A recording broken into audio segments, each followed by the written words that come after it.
Bismillah ar-Rahman ar-Rahim.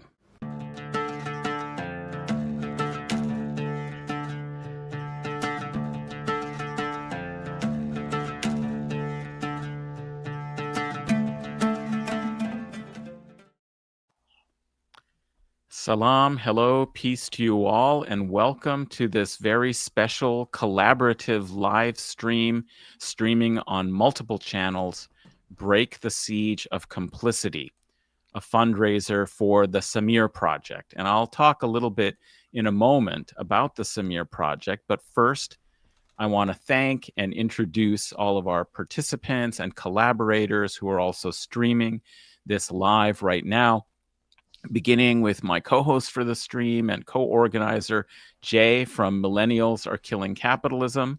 It's great to have you on, Jay. Thanks for all your help in putting this together. Great to be here, Adnan. I'm excited about the group of folks that we've assembled for this, amazing people, and also really, it's wonderful to do this for the Samir Project, and I hope we can raise some funds for their mass displacement campaign today. Inshallah. And of course, we have also on producer Sina Rahmani and host of East is a Podcast. Sina, you're always a force. Great to have you here. And Hi, thank everyone. you. Sorry it's a bit chaotic. I'm just setting things up. I think you can hear Adnan's voice streaming. I'm not sure. Yeah, I think so. I'm going to mute myself. Well, as I said, a force. Maybe a force for chaos, but hopefully for chaotic good. And our panelists who are also streaming on their channels as well, Nick Estes of Red Nation. Thanks for coming on, Nick.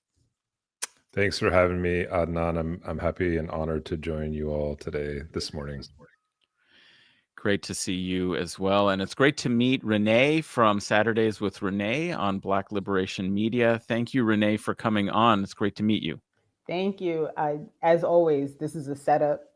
Jared Ware sends me text messages all the time and then has me jump on things with people that I have no idea, like how I'm on a stream. Like, I don't understand how I'm on a stream with people that I watch all the time. I'm just going to try and not to embarrass myself. And then I'll text Jared Ware later and like yell at him for setting me up. And, we're so thankful that Jared Ball from I Mix What I Like is also on, and for dragooning colleagues and comrades to join us. Thank you, Jared. No, it's an honor. I mean, and similar to what Renee said, I'm honored to be in collaboration with the folks here and in support of this project.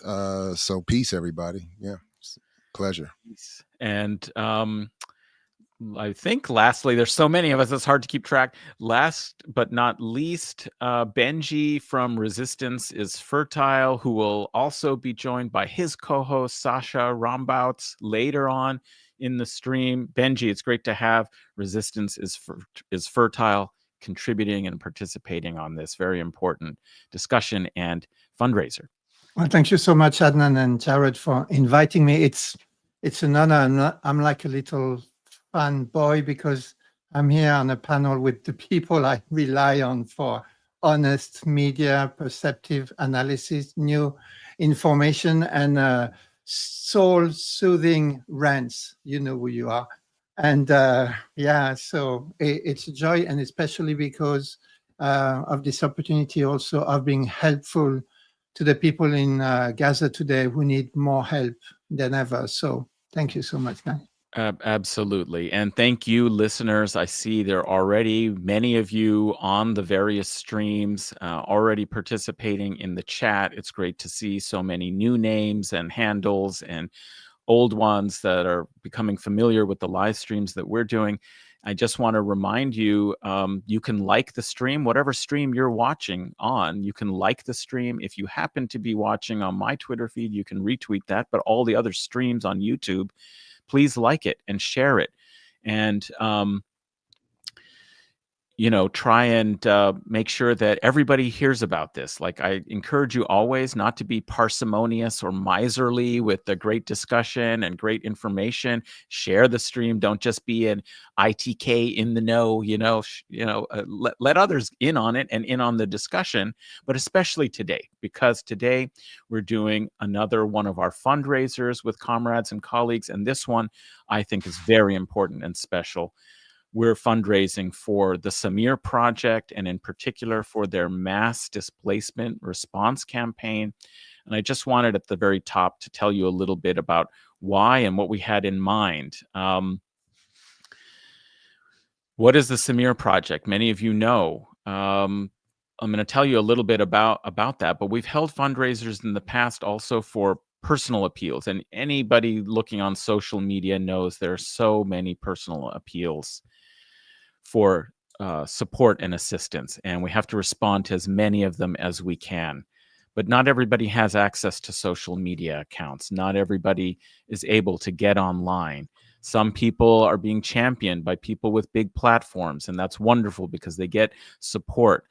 However, we did a fundraiser. I wasn't part of it, but comrades and colleagues, I was sad to miss it, for Lifeline for Gaza, to try and equalize some of that and make sure that appeals that hadn't had any activity got some attention. And that was very important and valuable.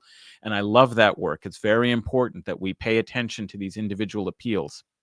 However, I think it's really even more crucial that we look to collective solutions, building institutions of social solidarity that also can even build infrastructure.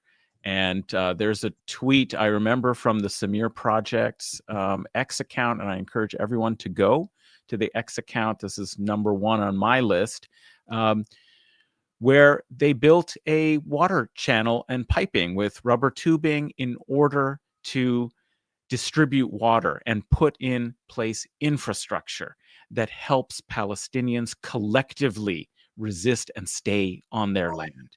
The Sumud needs to be supported in a collective way with infrastructure so that they can maintain themselves. And as the Samir Project, if you look at their timeline, you will see that while they do a lot of food aid and food distribution, and they have tents for people who are being displaced, they emphasize water so much, because without water there's no life, and getting clean, potable water is so important for their survival, to prevent diseases. It's absolutely crucial. So they emphasize getting in clean water, and the fact that they're able to build a water distribution project is just a testimony to why we need to support a Palestinian-led mutual aid organization that seeks collective solutions and builds both the infrastructure and the social infrastructure of collaboration and cooperation.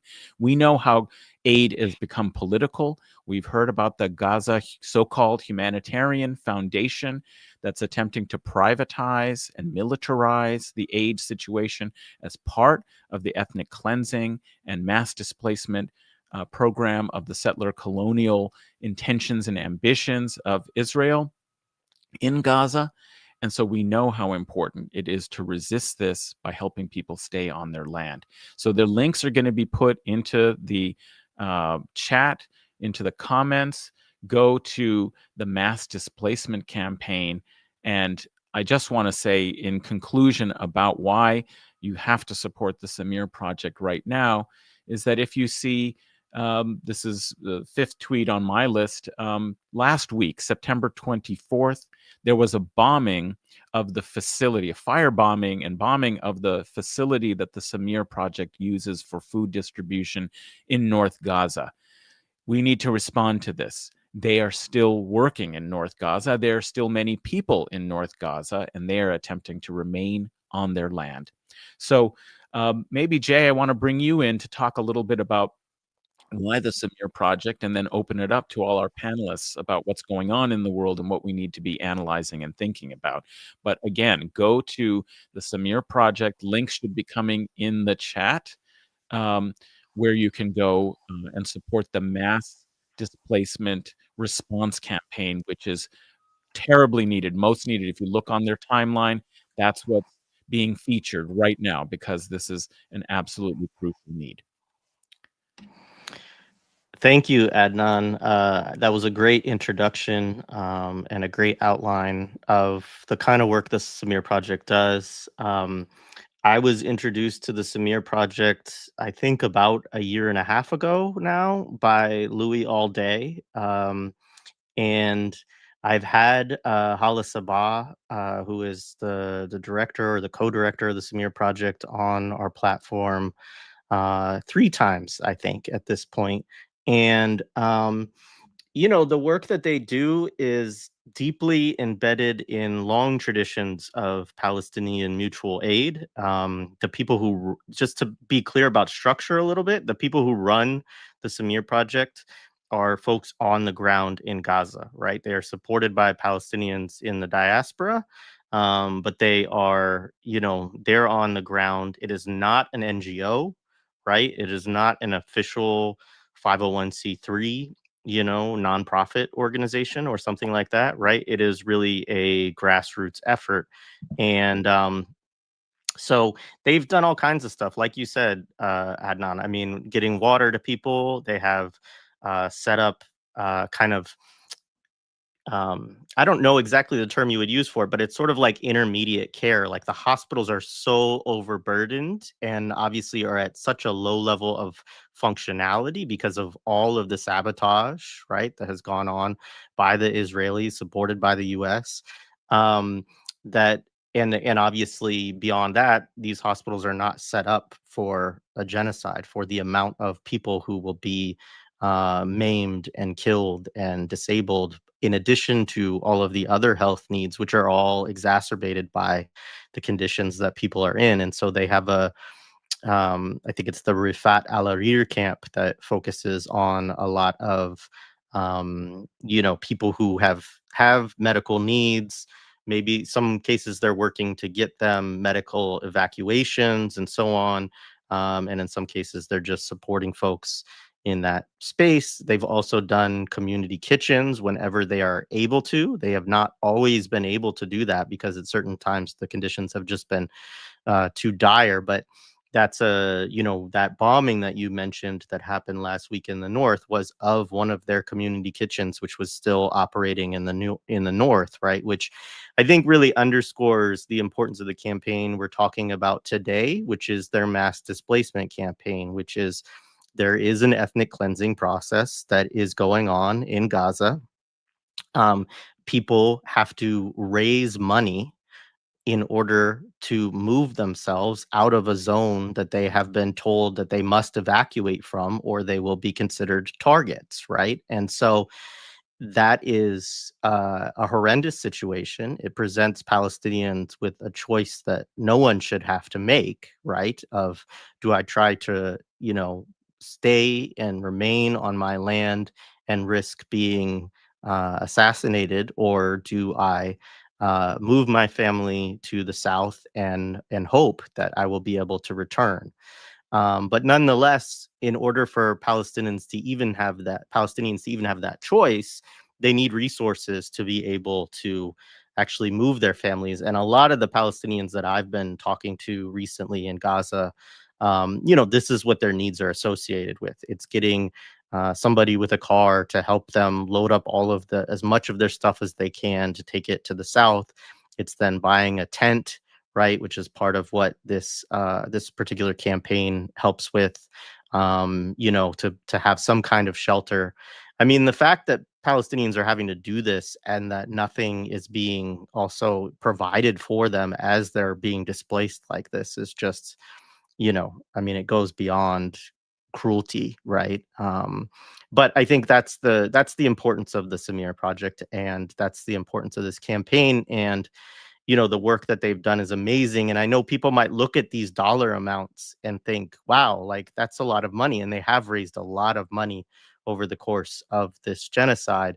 But you can see every day, if you look on their feeds, on their social media, like what they are doing with those resources. And when you're providing programming for for lots and lots of Palestinians, right? The costs are very high because also they're dealing with price gouging, right? They're dealing with the ways that you know, things get set up so that they can't just buy things at sort of a normal market value, right? I mean, folks have heard about disaster capitalism, right? This is that, like, on steroids. So um, it's just important for people to have that context and to know that they're, you know, an organization that's been operating in Gaza for, you know, over a year and a half at this point, I believe, and you know, just doing amazing work. And it's all been organized by people. There's no, you know, it's not people getting paid big salaries to sit in like some offices in New York or London or something like that. You know, it's going to people on the ground, and all of the workers. This is the other thing I would say is, like, our last conversation with Hala, like, one of the things she talked about was how, you know, how much the workers just dedicate themselves to this in Gaza, right? They just, it becomes a part of it. It helps give them meaning too, in terms of their day to day and helping their people. And so, yeah, I mean, I think a lot of it also is just about, you know, dignity and supporting people in a situation where that is so hard to maintain. Yeah, I just want to say before we turn it over that that is what you just ended on is so important. Dignity. The privatizing and the black market, the attempt to destroy the fabric of Palestinian social relations by making people desperate and compete with one another in a disorganized way for the scraps that are being allowed in is also an attempt to try and unravel Palestinian society. Mutual aid organizations like the Samir Project resist that very effort by building social solidarity, making it an organized process for collective social support, and to preserve the dignity of the Palestinian people. So I think that's so important. And maybe, Jay, you can take us, you know, to talking about a little bit more about what's going on. But people, get on it. Let's start making those donations and support the Samir Project, particularly the mass displacement campaign. Vital need right now. Yeah, thank you, Adnan. I mean, so I want to move now. I mean, we're going to talk about some different topics as we go through this conversation, and then periodically we'll return to discuss, you know, the Samir Project, the appeal, how things are going. But I know that Lara and Nick, like, your time here with us is a little bit limited today, so I thought I would start with both of you. And there is this new, you know, everybody has seen it, right? The Trump Netanyahu, you know, so-called plan, to 20-point plan to end, you know, the war, a peace deal. And we've been through this so many times now, and it's enraging every time, I think, in how these things are framed and what these proposals look like, and so on. Um, but we are seeing this happen at the UN with a lot of countries, you know, putting their support behind it. There is certainly a lot of pressure on the resistance to accept this proposal. And whether they do or not, I think we should encourage people to continue to support Palestinians in Gaza, because the needs are still going to be there one way or the other. But what are some of your initial thoughts as you have seen this start to circulate, with various countries coming out and also saying that they support this peace plan, so-called peace plan? You want to go, Nick? You go first. You sure? I want to hear from you. You're on. You're highlighted, so. All right. Yeah, you put the spotlight on the shrink. Thanks. Thanks for having us on, and thanks, folks in the Samir Project, for the labor. I mean, what is there to say? You said this, right? We've been here before. We've been thinking about this, but I think analytically, if I'm thinking about this, is how these powers are trying to, at a time when there's mass mobilization, I want to start there, right? Around the world, I think seeing mass mobilization for indigenous movements, for movements for liberation, that they're trying to put the final death blow on people's support of armed resistance. And I think they're coming together around this. It's so obvious to us, but I think that coming back to that over and over and over again, as we see the mass mobilization of a general strike in Italia, for example, or Morocco, people in the street, or in Urdun, that the more that there are people in the street, and a reminder to all of us that the majority of the world is with Palestine. The majority of the world is with resistance. The majority of the world understands what's needed for this entire project, settler colonial project, to be dismantled, whether to Palestine. And that's why we're seeing this sort of push. Now, what's incredible about it is that the imperiousness of colonial powers is so shockingly brazen. The way they're talking about it is like, it's not only that, it would be a Gaza peace plan, but it's a separation, non-contiguous, of course, and continuation of a non-contiguous Palestine, which is not the demand to end settler colonialism from the river to the seas, not to make more separation, but it's not even the PA. Like, this is the thing about, for us to be like, it's not even the Palestinian Authority that's going to be heading this. There's a way in which the imperial powers are coming in and transforming it into another colony in front of our eyes, and being brazen in saying that. And that's our being able to track the expansiveness and the sort of expansionist project. When we say Zionism is an expansionist project and it works hand in hand with imperialism, this plan itself is showing that, right? And I think this is, for me, where projects like the Semid Project come in, because part of it is also squeezing people under conditions where they themselves then are conscripted into disappearing themselves, right? And what we're seeing is that our ability to sustain people's right to remain steadfast, whether that's sumud or literally on their land, or being able to say, I reject this, I refuse it, no matter the imperiousness of the colonial powers that will tell you, we actually own everything and we will make it impossible for you to stay. A reminder across the world that people do stay, that history is not done yet. No matter how much colonial powers will tell you, this is our plan, this is what we're going to do. And the corrupt regimes, the corrupt Arab regimes that are hand in hand doing this for their own powers, that has not yet happened. And in fact, there are people on the ground every single day, not only just surviving because of the Semid Project and other people doing that, but committing to remaining and proving to all of us who the indigenous people of that land is, no matter what the imperious plans are. But I think just being able to hold both of those things is almost like the logical extension of settler colonial logics. Of course, it's going to end up here. The pompousness, the show, all of that is part of the fascistic plan, and psychically to make us feel like everything is closing down.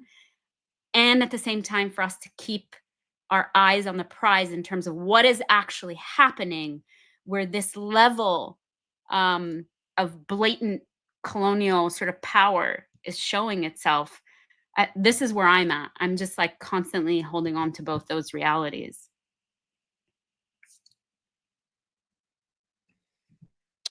Yeah, I think Lara said a lot that I agree with, and I'm sure everyone else here on this panel is going to say a lot that I agree with. But one thing that, just reading this ceasefire proposal from the Trump administration, it reminds me a lot of, just to kind of relate it back to the settler colonial project here in North America, it reminds me of a lot of the treaty making processes that broke down during the so-called Indian Wars in the 19th century. The United States couldn't militarily defeat a lot of Native nations, so they resorted to total war tactics. And once negotiations kind of like broke down, and there were ceasefires and peace treaties, so to speak, there were concessions that had to be made, right?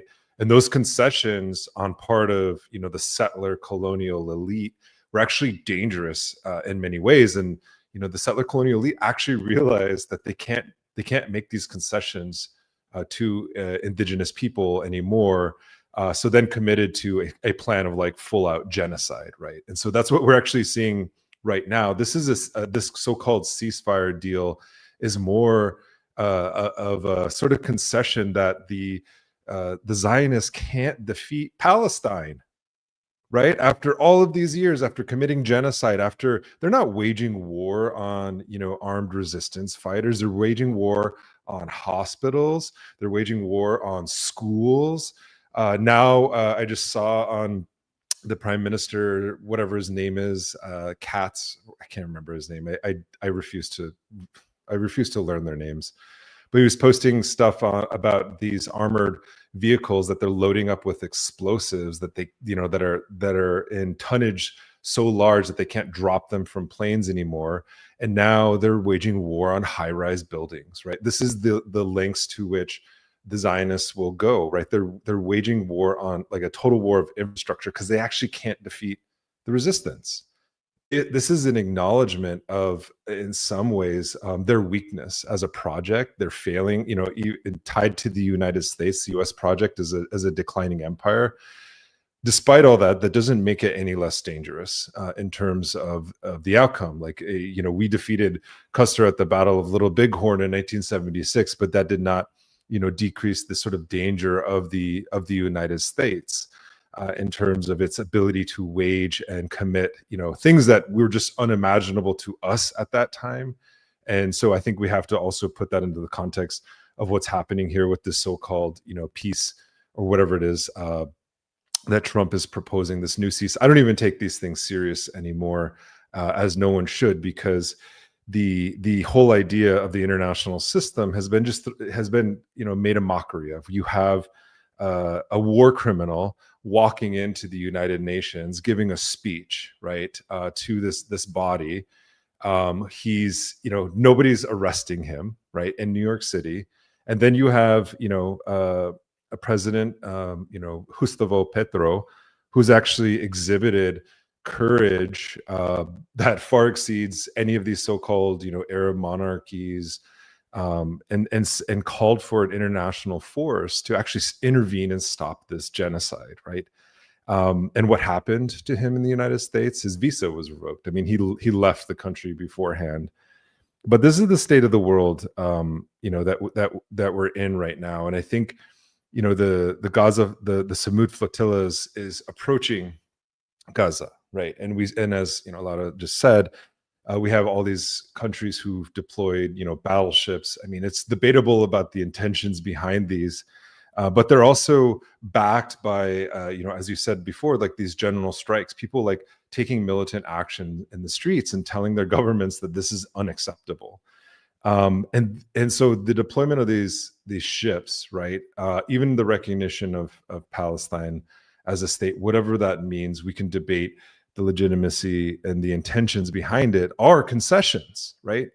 And any concession by the ruling class can be seen as dangerous, and can be used as dangerous, because we're seeing that, again, to go back to what I started off saying, an inability to just completely subjugate Palestinian people, right? And that's what the Samir Project, as I followed them over the course of this intensification of one aspect of the long sort of Palestinian genocide, is that the resilience, on the ground cannot be defeated, right? The dignity of people cannot be defeated. And that's why it's important to fund and to support these kinds of projects, because otherwise, the alternative that the ruling class wants to create in this moment in time is essentially a reboot of removal policies that it implemented against indigenous peoples in this country, allotment policies, right? This is Indian policy 101. Go back and read the allotment policies, all these promises of redevelopment, the grandeurs of civilization will be brought to these savage indigenous people, right? It was a ruse to actually implement genocide and steal land. So that's what we actually have to, see it for what it is, right? And to understand that our support, both intellectually of where we're getting our news and where we're getting our perspectives, has to be with the people who are actually experiencing this, that are experiencing the worst aspects of this attack and genocide. And that's why it's important to, align ourselves, not just intellectually, but also materially, with those who are distributing water. Because as we know, in a lot of northern communities, in the United States and in Canada, indigenous communities, water is essential, and they're using this as much as they're taking Palestinians hostage. They're also taking hostage water and using it as a bargaining chip. It's literally in the ceasefire deal. It says, once you disarm, we will let you live, and we will give you food, and we will give you water. And that to us has to be an unacceptable demand.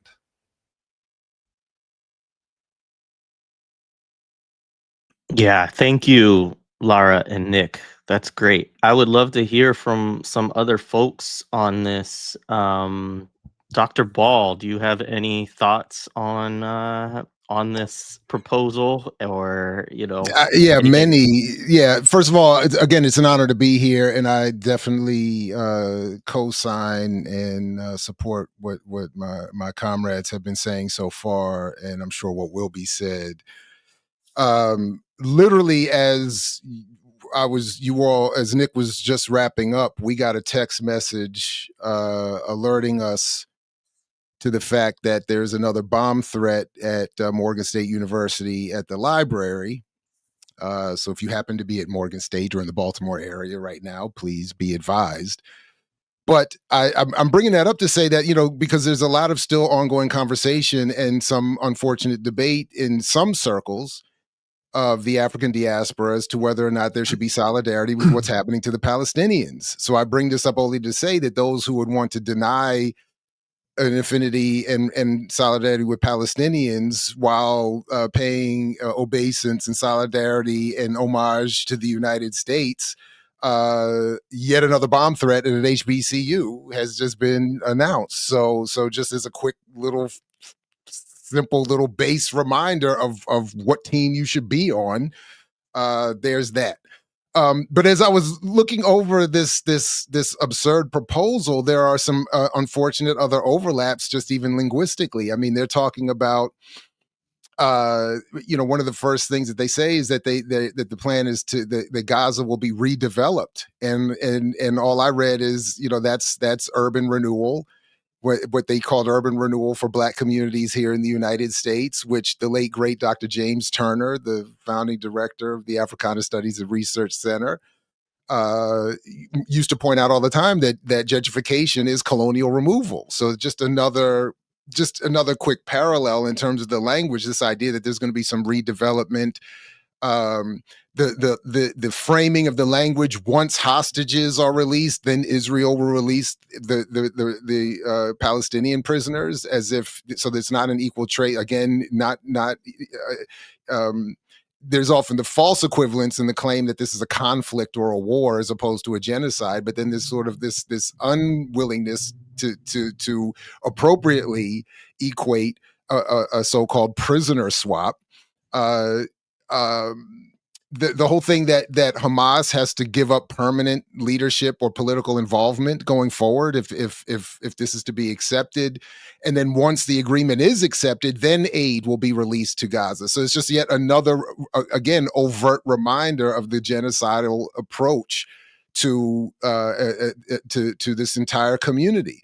We could help you, but we're not going to do that until you completely agree to all of our absurd demands, including then saying we're going to have a transitional body that's led. I'm sorry to be laughing, but it's just anyway.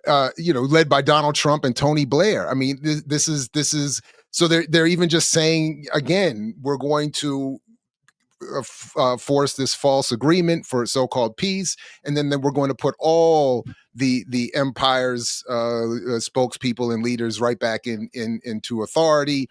More nonsense about tariffs, and again, kind of making the same point I was saying about it. Like, we could help you, but not until you do everything that we say you need to do. Are we going to engage in anything that might be helpful to you in terms of tariffs and access rates, et cetera, and so forth? and then they promise that Israel will not occupy or annex Gaza when they're saying that they're going to redevelop it in the image of Israel. So you don't have to annex or take over, what you've said you're only going to rebuild in a way that is acceptable to you, with your leaders, with a denial of Palestinian leadership. And with all this nonsense and false, I think, claims about who can come and go and who can stay, and if I mean, it's just it's as if it really is the perfect and really only logical statement that they could make after what has been going on for the last 75 years and since October 7th. That this would really be the only logical approach. Anything else would seem even oddly more absurd, given the the blatant and sort of permanent hostility and lack of humanity that the West and Zionists and offer to Palestinians. So anyway, it's just frustrating, and similar to I'll stop where I started. That unfortunately, what ends up happening is that when we see something as massively obvious and violent and genocidal as what's going on in Palestine, or whether it's something relatively the opposite happening in terms of this text message we just got about my Morgan State University, the response is always to have a falsely liberal a neo-colonial leadership be reaffirmed by the claim or by the actual acts of violence and hostility, and that's the part that Laura was talking about where she's stuck at. That's where am currently stuck. That after all of this, after all of my logic and my theory, you're going to add a neo-colonial leader. Y'all hear me? And that's how I end up feeling. And it's just so. Anyway, I'll stop there. But yeah. So please support the Samir Project and everybody up on the screen and beyond. And let's get something better to happen. Much appreciated, Dr. Ball. Thank you all for your comments so far. Benji, I think you also are kind of on a time limit, so I wanted to give you an opportunity to chime in on this. Well, I'm not on a time limit, but I would be happy to chime in on this.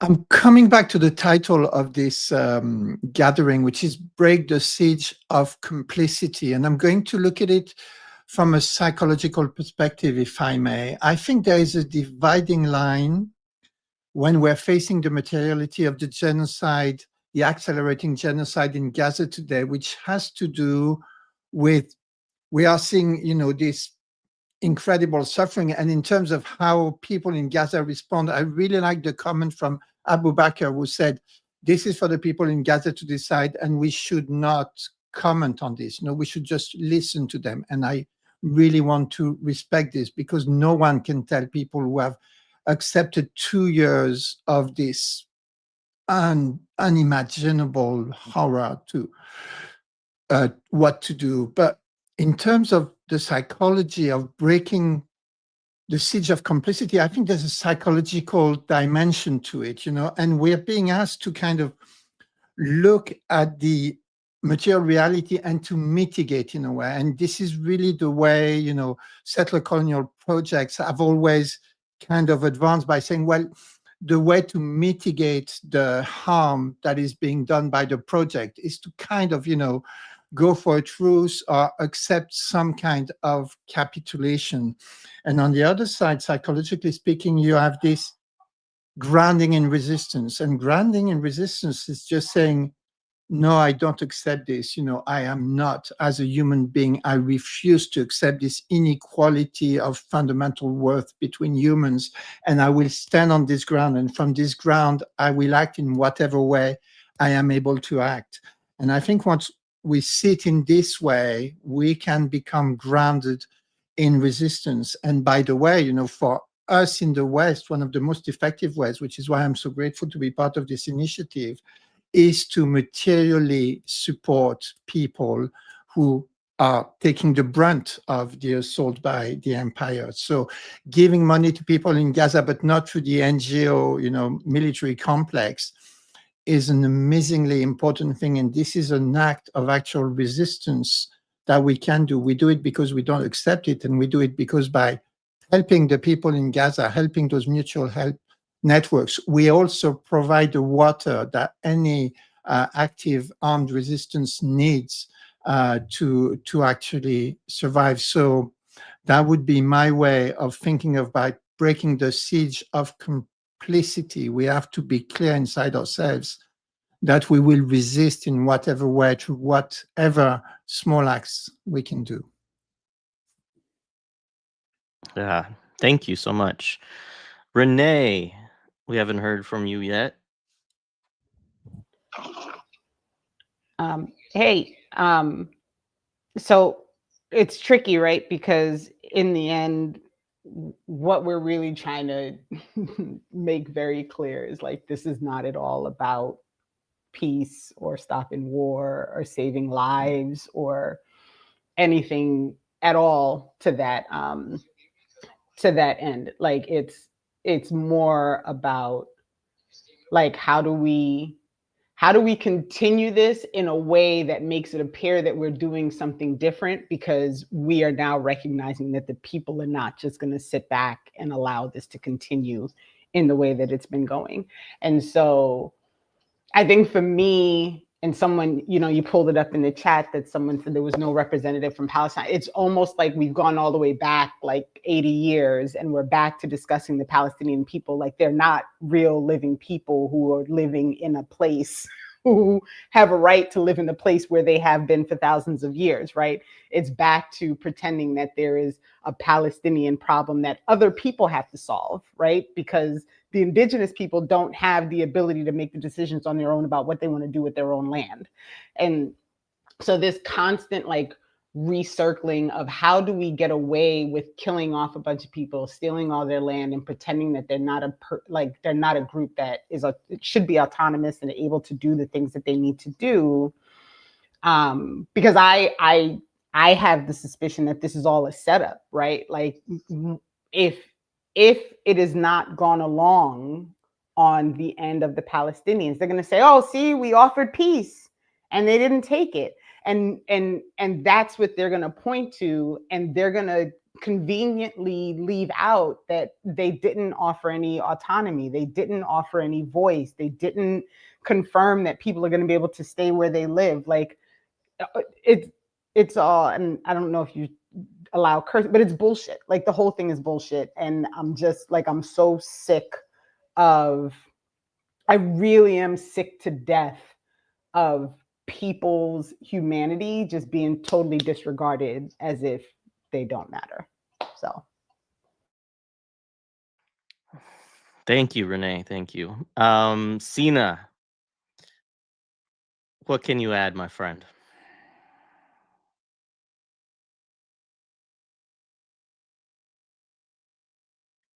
Or maybe you can't, because are you? No, I muted myself. You gotta make sure that you're which stream are you on? I'm double fisting this stream right now. I'm like a guest and a producer. I feel like that scene in The Simpsons where they see Lunch Lady Doris in the nurse's office after they see her in the cafeteria. They're like, aren't you the lunch lady? It's like, I get 2 paychecks. That's how I feel right now, except I get 0 paychecks for this. This okay. We don't need a paycheck. I'm excited. This is fun. It's a terrible time in history, folks. I mean, with that initial statement, you have to say like, oh, when has it not been a terrible time? But this is a particularly terrible time. And I want to show a picture of our moment. For me, that kind of captures a lot of different things. Aside from it, like we can do airing of the grievances around it. It's very funny. Oh, I have to add it as the producer. Hold on, I'm coming. Here, look at this picture. Look at our handsome sons of these elegant leaders. I think who do I see? I think if we zoom in, can we identify them, chat? There's one of the Tannies, the guy who looks like a character that got bullied in a Disney movie on the far left. That guy. The one beside him, I'm presuming, is some kind of Southeast Asian. I don't know. It's Indonesian. It doesn't matter. I don't care. They don't deserve names. Somebody's head is in the background. I can't tell. And then there's Erdogan, the Caliph himself, the Caliph of Azerbaijani oil to the state. Abu Naranha, Marco Rubio, and I'm pretty sure that's the Tomato King afterwards. So did the Tomato King go himself? He had, I mean, he hasn't been anything to do. He hasn't been an episode of Star Trek DS9 in a while, so he's got nothing better to do. And then the last three, the one is from Egypt. I think the foreign minister of Egypt, and then the other one is the Saudi Arabian guy, and it doesn't even matter. I mean, this, I think, in some ways, we have to reckon with a few kind of basics at this moment. We are in the tail end of a process that began, let's say, with the exile of the PLO from Beirut and the gradual, and then the kind of the end of the sort of tail end of the first Intifada, that we are now in a moment of imperial clamping, let's say, is that their plans are all locking into one, whereas the normalization, the ethnic cleansing of Palestine, the final solution, the Zionist final solution, is now in its latter stages. Okay, because 1948 was the seed they planted, was like the big debut, but they didn't finish the job, to use their expressions, and they got themselves into and they didn't have the numbers, they didn't have the resources to finish that job. Is that this this audacious project, which harkens back to a kind of 19th century naked land grab, displaced in the second half of the 20th century, which is, itself a kind of anachronistic gesture. But let's say in this post-colonial moment, they build a time machine to go back in time. Doc Brown, Ben Gurion, and goes back in time, creates a new time zone for this Israeli State project, where you can just do something like that and make it stick and make it work and legitimate it. And they've been trying to make this project legitimate for 75 years now. Okay, they weren't a legitimate project. They became one with the help of the imperialists. Imperialists have been the key force in their growth this whole time. They didn't have the population stability, nor did they want it. They didn't want the sort of their social flotsam of Europe to come join them, at least not all of them. This was a kind of social engineering of a certain class of settlers, with the sort of Jewish overlay, sure. But their Jewishness at this point is so irrelevant, because this Palestine story, is a chapter is let's say like one condensed version of a wider story, right? Which is settlers invading indigenous land and ethnically cleansing and genociding the indigenous inhabitants, the real inhabitants of the land. And this is a wider story, and how it unfolds across the earth, and it's of course European settlers, but how it unfolds across the earth has been uneven. Obviously, it couldn't have just. This is not like, Civ, where you can just expand and push a button, right? Is that it took time for this European imperial project to expand. And in a way, this Zionist project is its apex.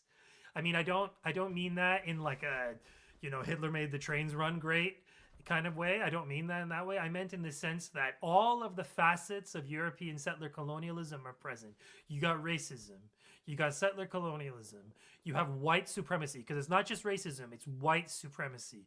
Okay, you have religious nationalism, you have deep hatred of indigenous people uniting what is otherwise an extremely disparate group of settlers, right? Do we know this story from anywhere else in this world? Does this sound familiar to anyone?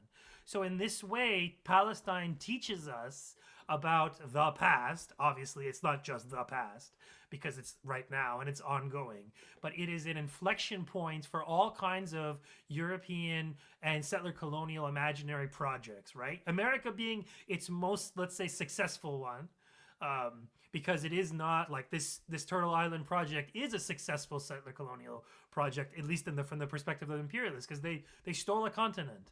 Really, they just stole it.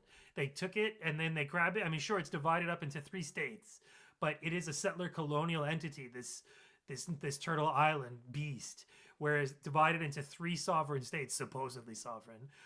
But the fact that all these boundaries between states have broken down in like the last 30, 40 years, whatever, that all of the things that held together the kind of fictitious, liberal obsession with order of things and Westphalian states and blah, blah, blah, it all congealed, or whatever metaphor you want to use. Okay, I made hash once. That's a good metaphor, because you have to like sieve it through a bunch of different layers of filtration, and you get this essence of the leaves itself and the plant and the buds. And like that little cube is Israel. That extremely pasty resin is that like Zionist project deployed. And this project has been unfolding at its own, has and even its own intern, like we are watching also its own its internal incohesion on display. And so the fact that they have to reach for such violent measures to keep their project going, right? That they have to do the worst thing that you can do as a people to another people, which is trying to kill a people. Okay, this is literally the worst thing on the planet that people can do. And they are doing it, and they are filming themselves doing it, and they are paying a bunch of people to distract you from it, and they are oppressing a bunch of people from not showing it to you, and they are paying a whole other bunch of people to go after anyone who is trying to subvert that, right? And so like this machine requires an immense amount of force to keep going. And the fact that we've reached this point where all the Quizlings, they got all the little brown Quizlings into a room to laugh at them, to mock them, where they had to sit there and listen to the rambling nonsense of this diseased orange cube of nothingness and hate. Like, they had to sit there and be like, yes, master, like, this is a scene from colonial history. Like, this is a grand historical moment. I mean, yeah, it's shameful, but that picture, this moment, all of the things that Zionists have done and crowed about, the speech, all of these things will be etched into our species' histories. And the fact that we're here talking about it, and that we're like part of this network of freaks and losers and weirdos and like outsiders who aren't accepted by the normies as part of their imperial machine, the fact that like we could do that, like that is like we are just a little bit of a figment. I mean, if we had the media class on our side, except not, and it would be a completely different story. It would be like we would have thousands, tens of thousands marching in the streets every day. I sincerely believe that. Like I have a kind of, maybe call this faith in the people of the West that maybe is displaced. I don't know. But I feel that if you showed them, if we had a real courageous media class who showed what's happening, you would have an incredibly radicalized populace. Now, even without showing, it's been radicalizing, and there is this rage that is crystallizing all around the world. And and as much as like, and partly this has, and we don't see it because media class keeps it from us, but also we're not, like, our societies are built around, our neoliberal hellholes that we live in are built around suppressing any kind of political anxiety, any kind of radical sort of feelings around the order of things, unless they're useful to a ruling class, right? So you hate immigrants? Good. We'll put you online. We'll boost your stuff online. You know, like we'll find a way to change that. To change that into political capital. But if you're ragging on our little enemy of our little entity, our racist little ethno-state, our precious little ethno-state, oh, you bet your ass we're not going to let you live comfortably. We're going to harass you. We're going to send our goon squads to come after you. Like this that they are pushing so hard on some of the most like impoverished and oppressed people in the history of the world.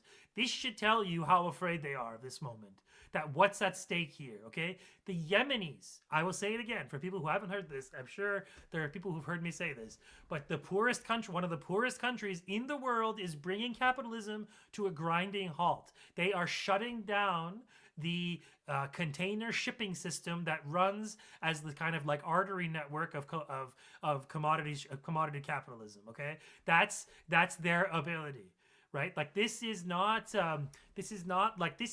Pixar movie level obviousness of like who's the good side and who's the bad side, right? Like we can tell, but there's this other force in which is called 500 years of Orientalist racism that have trained us to see these people as enemies and as everything that like stands anathema to us.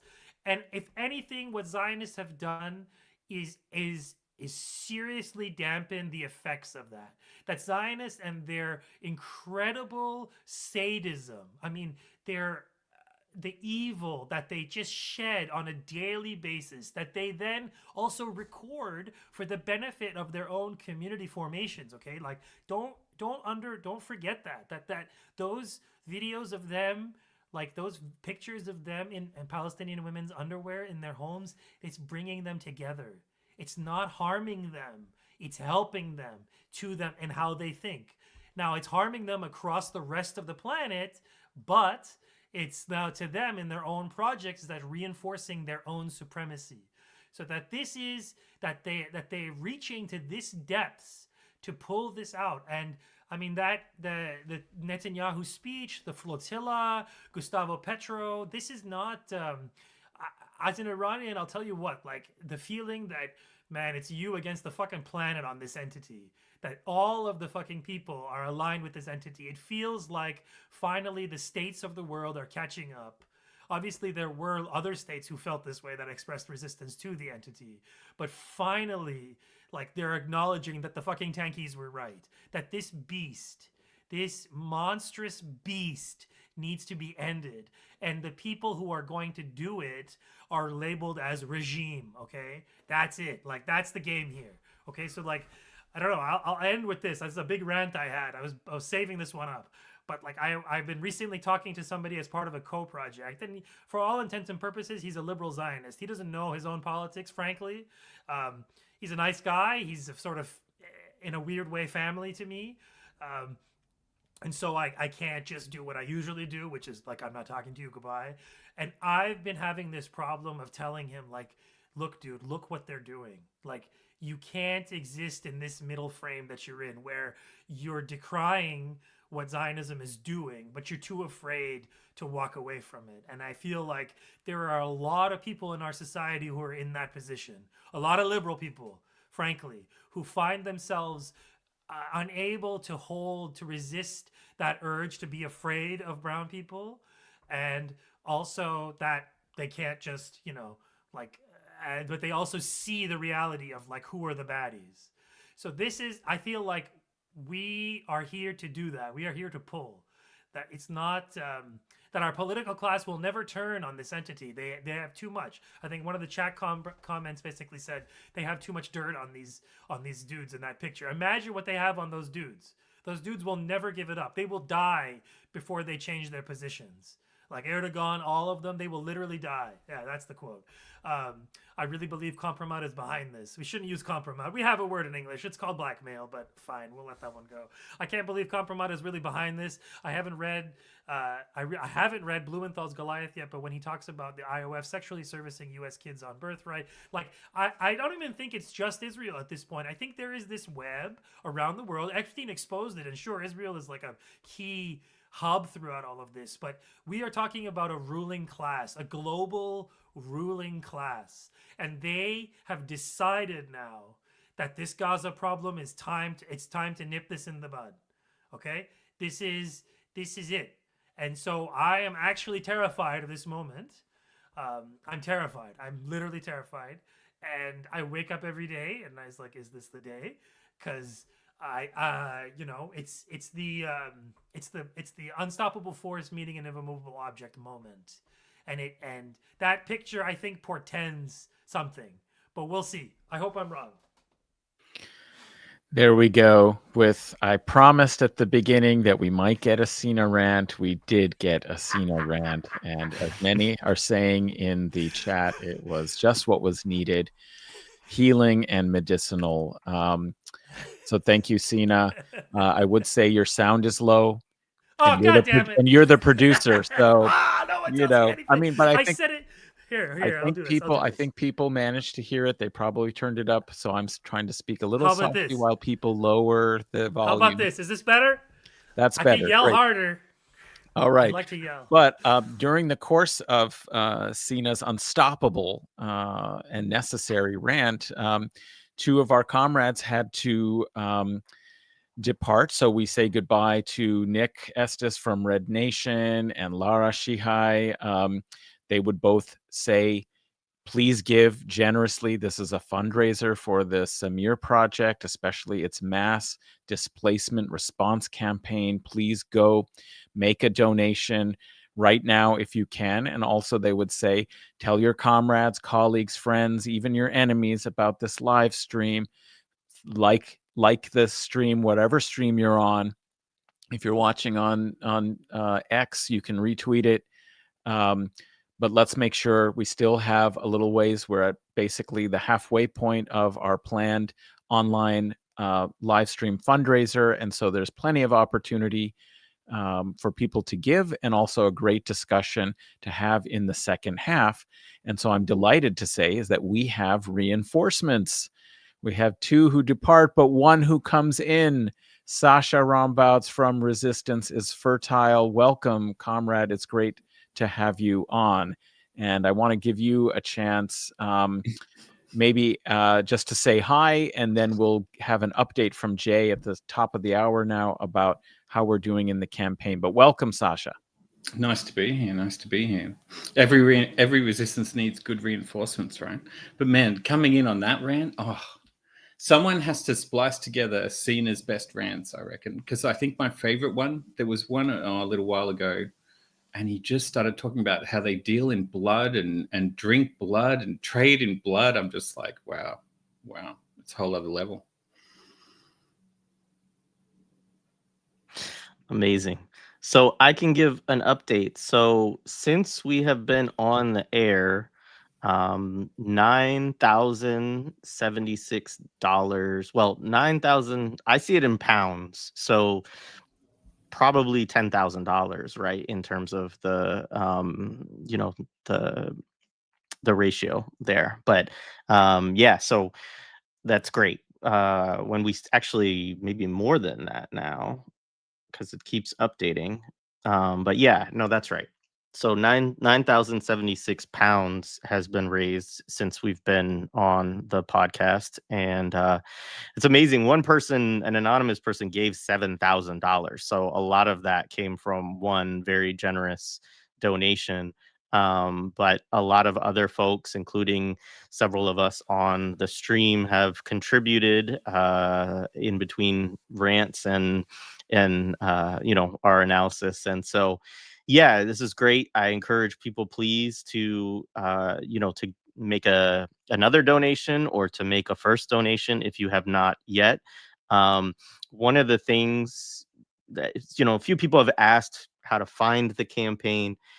Maybe the easiest way, we have it here up on the screen, but one of the easiest ways is to go to their link tree, which is Linktree / the Samir Project. And from there, it is the top campaign on their Linktree, the Samir Project Mass Displacement Campaign.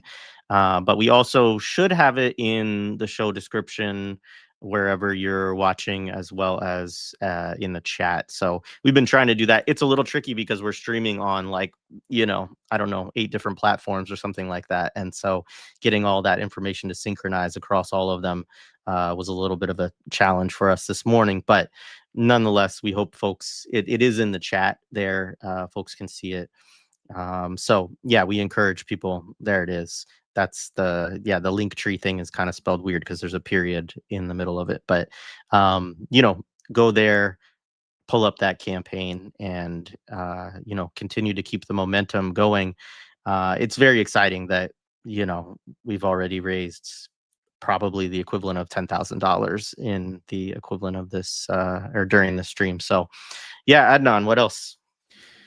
Well, I just wanted to follow on the discussion we were having and also bring Sasha up to speed so we can throw to him, but just that you had already introduced the major topic about this so-called peace plan that Sina just ranted about, those leaders and the misinformation, the disinformation that's taking place. And so we were talking a little bit about that.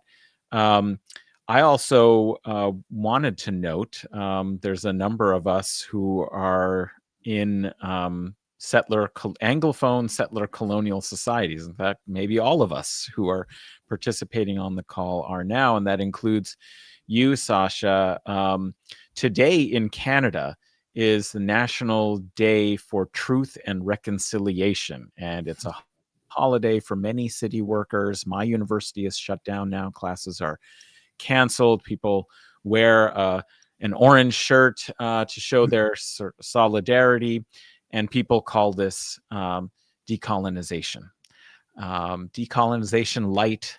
It's branded, it's promoted, it's supported. We're witnessing in Palestine settler colonial attempt at genocide and liquidation of a population. We're supporting the Samir Project, not only because they're a mutual aid society delivering water, food, tents, and other assistance, but because they are creating the social solidarities that in the future will also be important, especially given what we've been talking about with the whole aid and reconstruction bamboozle, the plans that people are making for the future of Gaza to privatize make it a Gaza Riviera like the Trump plan, which essentially this, Trump peace plan is proposing. That essentially what we're talking about is how we can help assist Palestinians to stay on the land and have control over their own institutions, their own lives, to have meaningful sovereignty. That's what it's all about. And indigenous sovereignty is something that is contested across all of these Anglophone settler colonies. And recognition of that history outside of just a kind of symbolic, corporatized and state-sponsored way is truly crucial. And so I just wanted to say, bringing that perspective is also interesting, and wondering, Sasha, if you have any thoughts on the conversation so far on being also in an Anglophone settler colony, how to reflect on this moment. Well, I mean, if I tie those two things together, like the special days and then the plan and what people have been saying about it, what you guys have been saying about it, if you break it down and look at like the function and the context, right? Like what's the function of this behavior and why is this behavior happening in this particular context?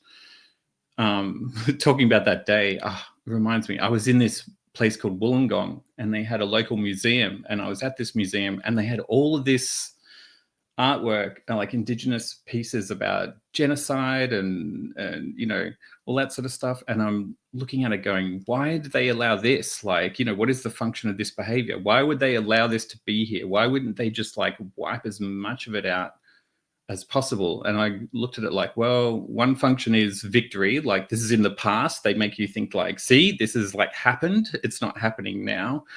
And then I guess the other function, like you said, is sort of this tokenistic, like, no, we do care. So we've integrated, right? Like it was like this terrible thing that happened, Well, I've got lots to say about the plan thing. I mean, I did have one question, and that is, how much of a say do us as non-Palestinians get about the plan, right? Like, because you can look at it black and white and go, well, it's their decision to, whatever deal they happen to make. But if you look at it more broadly, you would go, well, hang on, like actually this, whatever agreement happens there impacts the rest of the world and impacts the type of world that I want to live in, right? So it's got me thinking, the plan got me thinking about, I feel like I, want to have some sort of a say about, the plan. Maybe we get 20% or something. I don't know, because you look at that, and whatever happens there is going to knock on to all of our societies now, right?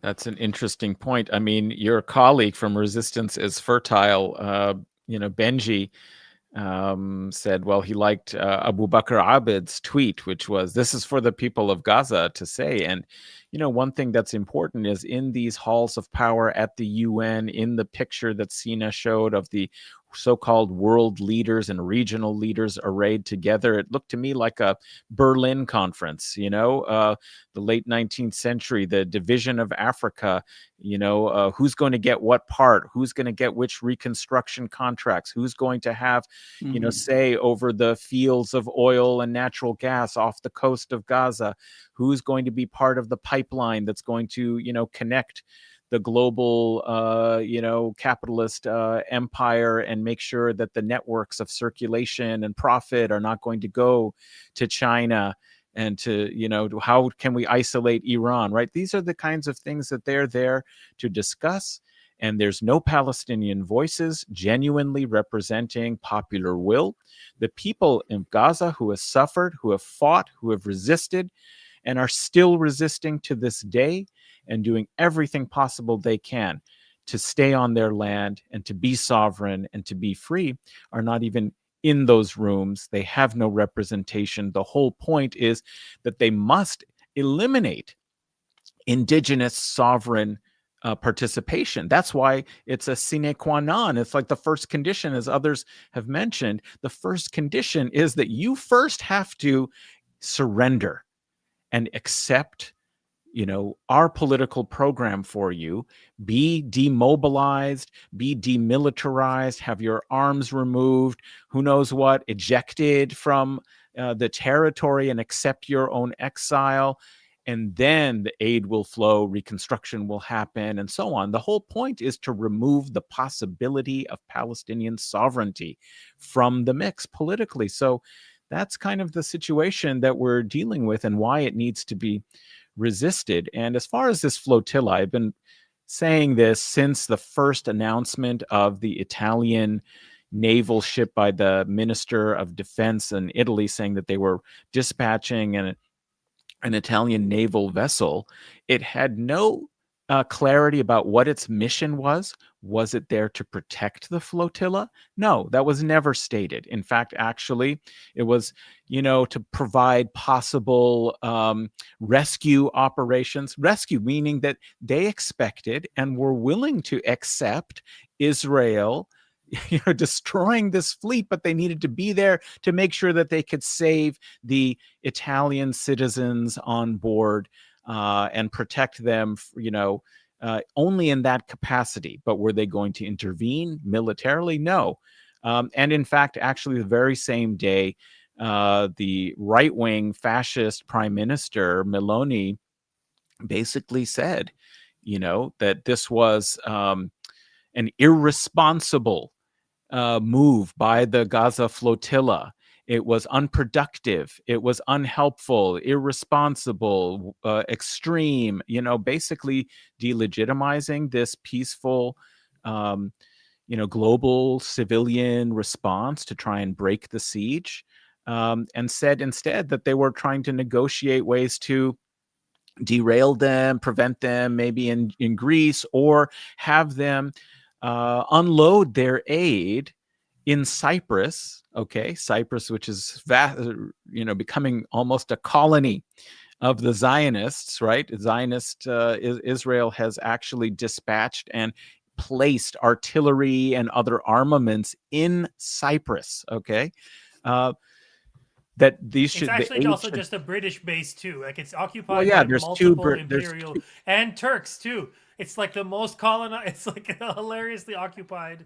Yeah, poor Cypriots. Sorry, guys. Yeah, it's got two British military bases that have been participating in the surveillance and overflight and possibly even targeting. There's evidence providing intelligence for the targeting for the Israeli military in Gaza.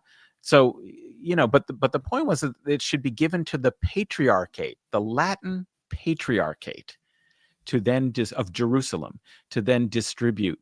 And, this just reminds me, firstly, Cyprus is if you study the history of the Crusades, Cyprus was absolutely crucial geopolitically in the crusading effort. Richard the Lionheart conquered Cyprus on his way to Palestine from the Byzantines, and actually installed there the Crusader king who had been defeated by Salah ad-Din when he captured Jerusalem and installed him there and established the Lusignan dynasty, a crusader dynasty in Cyprus. I mean, the connections between medieval history and what's happening in the Zionist, project of settler colonialism is so clear and common. When are these Western leaders going to give up their crusader desire to control this land and these people? That's my kind of big question, on it. But there's a lot to talk about, and that was just a brief kind of, and not as great as Sina's rant, but as a historical rant. And who cares about medieval history after all?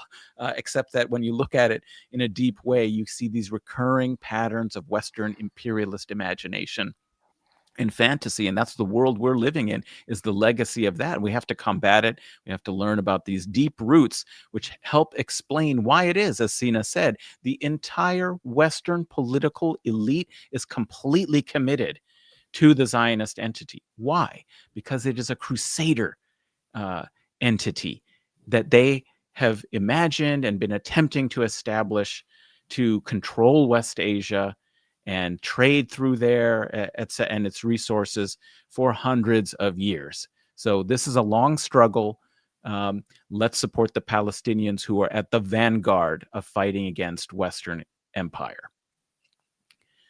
Who should we go to? Sorry for that. But we haven't heard from Jared and Renee in a while. Let's see if they have any thoughts or other issues that they want to bring up, about what's going on right now in this crazy world of ours. I love this thing that J-Dub does where he just throws you on blast. I'm not the producer today, Renee. No, I didn't do that. I mean, I actually appreciate the history lesson. And I love a good Sina rant, to be honest. I feel often like a crazy person. Like I'm sitting and watching things happening and trying to understand, like, is everyone watching this and thinking like, what the fuck is happening right now? Or is it just me? Like, am I alone in my utter like confusion with the caucasity of like Trump to stand around and determine like what another country is going to do? Like, Trump can tell Israel what Palestine is going to do. Like, is no one putting this together to say, like, how is this person who can't pronounce like simple things, like, why, like, how did he become the speaker of like what's going to happen for the future of an entire population of people? And really, like, reading through these documents and reading through like the articles and really understand, like, I hope people are understanding the utter horseshit that is being sold here as a peace plan, right? You cannot sell peace while telling people that they cannot live their lives the way they want to live their lives. That's how we got here, is by this group of people going into an area and determining like, well, we're just going to take this place over and we're not going to pay any attention to the entire population of people who already live here. And so, as I read like the breakdown on the BBC, and that's pretty much all I've had the time to do, and noting that they like casually throw in that, like, well, there's a line in here about this potential future for Palestine to, become its own state. But then later on noting like, well, Netanyahu said that this is off the table. We're not going to allow this. And wondering why we're even having this fraudulent conversation in mainstream media about this potential possibility that this group of people are going to be allowed to be autonomous and to, to make their own decisions and rule themselves. Like, I want the news and the media and all these people with this wide range of like ability to communicate with other people to stop lying to people, right? Like, stop telling people that the sky is green and water's dry and that you can drink the sand. Like, can we stop with this whole like bombardment of utter nonsense. Leave the people alone.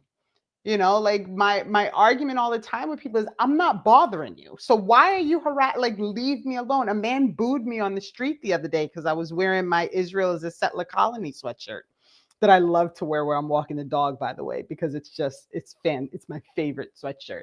And this man like waits until he's far enough away that I have to wonder and starts booing me. And I'm like, you didn't even have like the fortitude to do that when you were a foot away from me.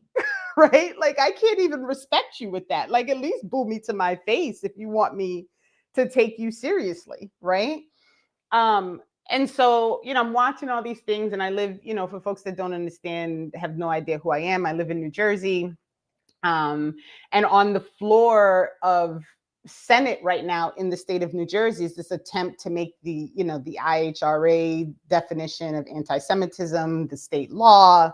And then there are all these things that are following with that. A group of people are being currently sued by the Trump administration. I just found out this morning because they got mad that they showed up when they were selling Palestinian land to people who live in New Jersey. Like, why are you in New Jersey buying the land that belongs to Palestinians? It just, like, we're all in like the upside down. And I just, like, I really wish we were in a space where you could at least rely on the people with the most reach to just tell the truth. And that's not even, it's not an option. It's not a possibility because they're all bought and sold by the same people. And I just, like, it makes me want to scream. Like, I just want to scream and just like let my head explode all over everything because I just can't. I can't. And I don't know if my rant's as good as Cena's, but I needed to do it. Sorry. No, that was really good. And I have a way to bridge it to Dr. Ball here, because I think, like, I mean, what you're talking about is it is related to what Cena's talking about, which is like the ability to narrate, right? Or to define, Huey P. Newton talked about power as the ability to define phenomenon and make them act in a desired manner, right? And, you look at this so-called peace plan, or you just look at the language that's used across so-called journalism, to describe the various actors involved in it, the resistance, the Israeli settler state, the US's role, all of this. And it does make you feel crazy because everything is upside down. Everything. I mean, the point that actually stood out to me a lot is just point one in this 20-point plan, as far as what the White House has been communicated. This is actually not the whole. We don't actually know what's all in the plan that's been that would be communicated to the Palestinian resistance to review. But point one in what the White House gave the media was Gaza will be a de-radicalized, terror-free zone that does not pose a threat to its neighbors. Right. And so, I mean, on one level, you can say, well, when has Gaza ever posed a threat to its neighbors? Right. Like, and then you have to say, oh, well, who are the neighbors? Like, we're not talking about the other countries in the region, right? We're talking about the Zionist settlers who have decided that Palestinian land belongs to them, and so, it just all of these linguistic tricks that are done, that are made normative, right? That we have to deal with when we're reading something like this, because on its face. I'm sorry, Jay, but real quick, like, are they serious? Like, who is bombing the neighbors? It is not Hamas. Like, can we be serious right now with this utter horseshit? Like, I can't. This is why I get annoyed. I can't. But that's the gaslighting part of it, right? The gaslighting part of it is that everything they say in that should be applying to the opposite side, right? Like, the actual plan is much simpler, which is if you dismantle the oppressor, you don't need to talk about aid, because there is no aid, because the Palestinians will have sovereignty and they can decide what they do. You don't need to talk about prisoners, because the Palestinians will own the prisons and run the prisons. They just have to make sure they get the codes handed over, like, on their way out, right? But that's why it's gaslighting. No, absolutely. But yeah, to kick it over to Jared Ball, I mean, just, how do you assess our media environment right now, Dr. Ball? So first of all, I don't think any of us should have to be held to a Cena standard of rants. So that's just unfair for everybody. We should all be absolved of that. First of all, secondly, Jared, you and Adnan pulled out of the nonsensical rundown to the two pieces that I wish I had remembered or focused on myself. That I think do again overlap beautifully with all forms of liberation struggles. That is the narrative definition of the colonized as insurgents. And I still laugh when I think about the papers of 100, 200 years ago referring to, 100 years ago referring to Nat Turner, or 200 years ago referring to Nat Turner as an insurgent in the same way that they would describe Palestinians or Iraqis or whomever else that they're invading. And then Adnan, you brought up the other one about demanding the Palestinians disarm themselves. So you have and Renee also. I mean, everybody's. I mean, the whole thing is hilarious. Like who in that region is on a daily or any basis or at any point saying, "Oh man, I feel threatened by Hamas and the Palestinians. Their existence is threatening to me." So for even the language to say that the neighbors, and even to use that word neighbor, we're neighbors now. What kind of relationship does that mean to convey? It's all absurd. Like what kind of so I mean, Renee, I know you always get in trouble. People always get mad when you laugh, and I'm laughing now but there is almost no other appropriate public response that would be allowable on YouTube.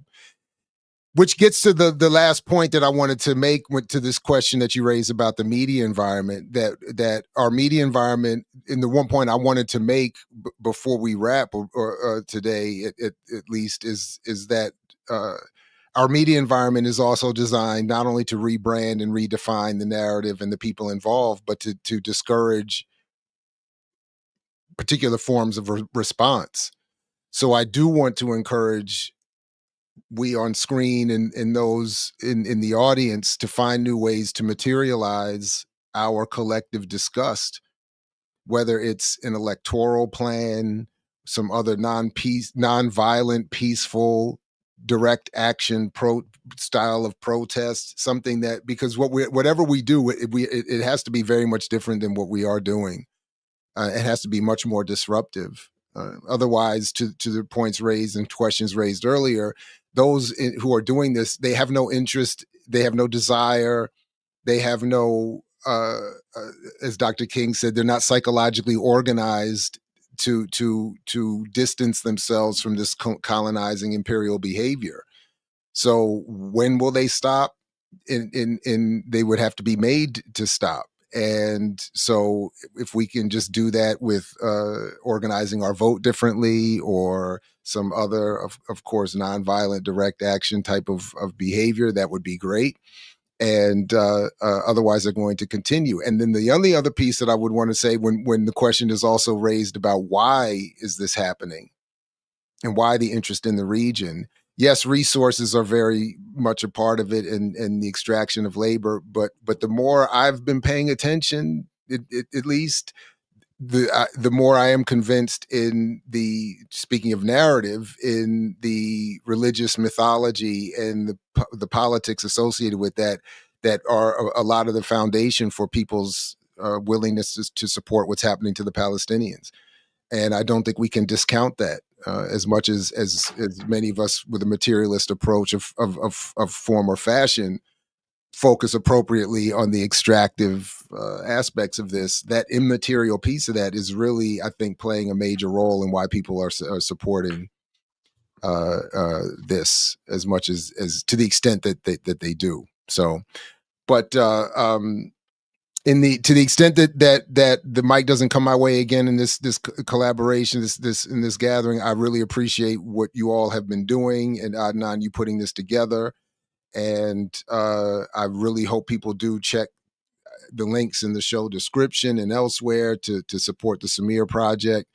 And that, again, who are here gathered, and however we are showing up, find more aggressive ways to materialize, again, this disgust that we have with what's happening. Yeah, thank you. Let me give an update on the campaign, and then I think we should hear from Sasha and Benji maybe a little bit more. So I have it now at 10,818 pounds, and I found a quick little conversion, which to US dollars, just for those of us on the thing that are, more familiar with that. But it's basically about $14,500. So that's what's been raised during this live stream. Now, obviously, some people may have given that are not watching this live stream, but we're going to claim everybody who gave over the last couple hours for our own. Obviously, They definitely. pick the vibes. They got At the least vibes to the 7,000 pounds donor. That's definitely, one of ours, right? Yes. Yeah, absolutely. So, I mean, amazing folks. It's wonderful. And, I'm grateful for Adnan, you helping, and everybody joining on and putting this together, that we were able to,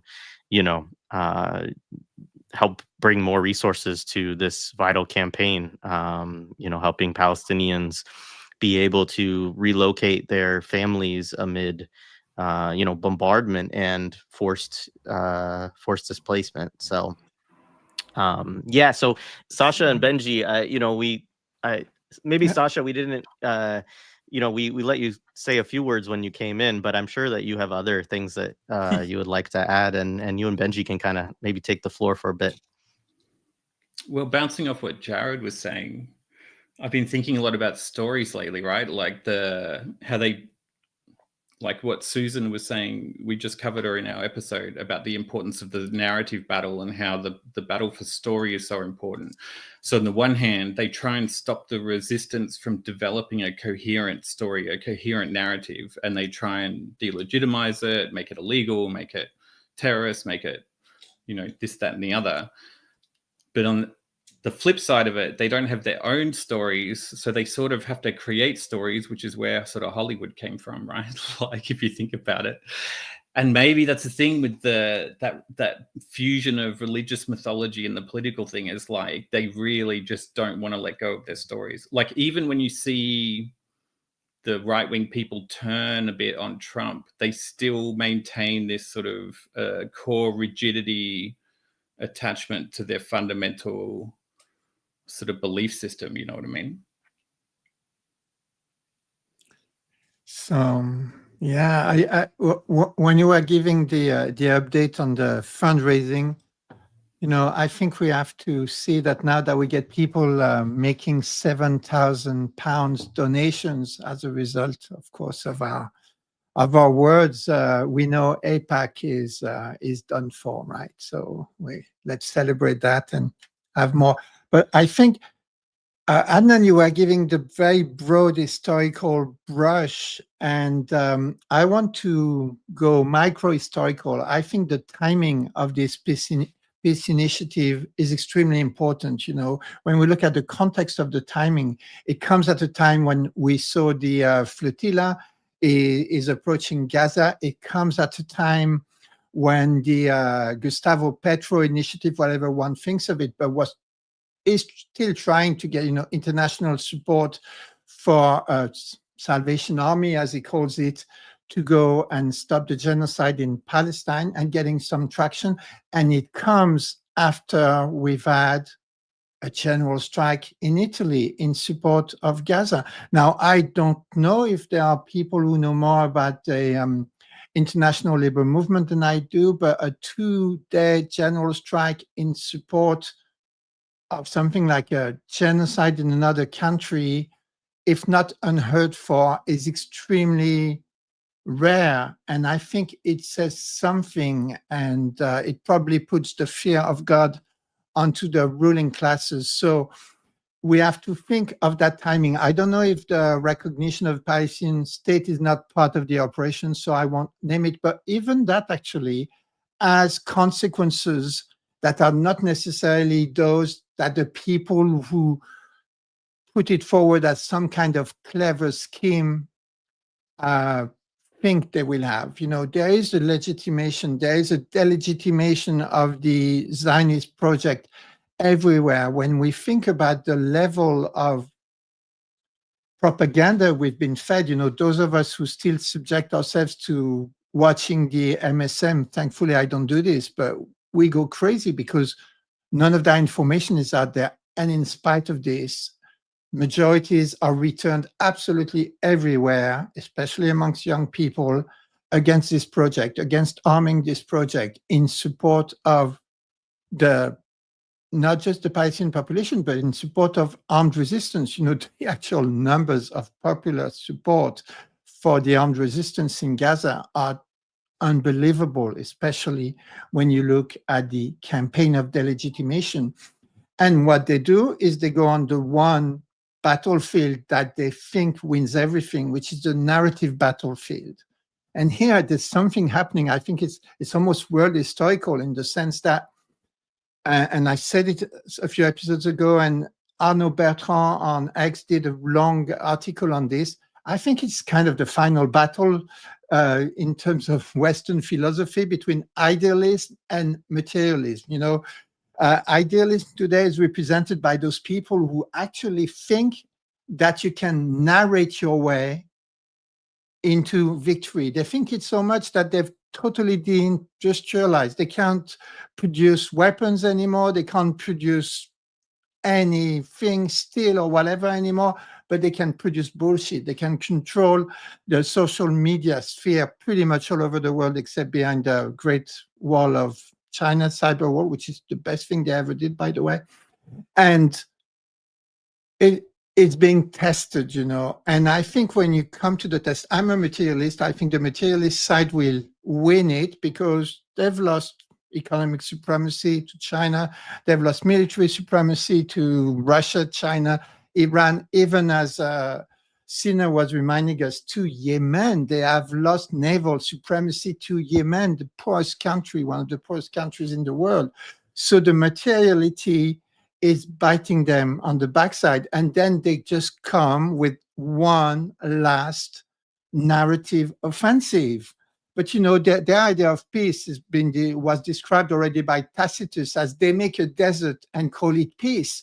But they have turned Gaza into rubble, but they haven't made it a desert. If you look at the plan, it's all about getting rid of the tunnels, getting rid of the arms factories, because they get it. You know, the arms are being produced by the indigenous population.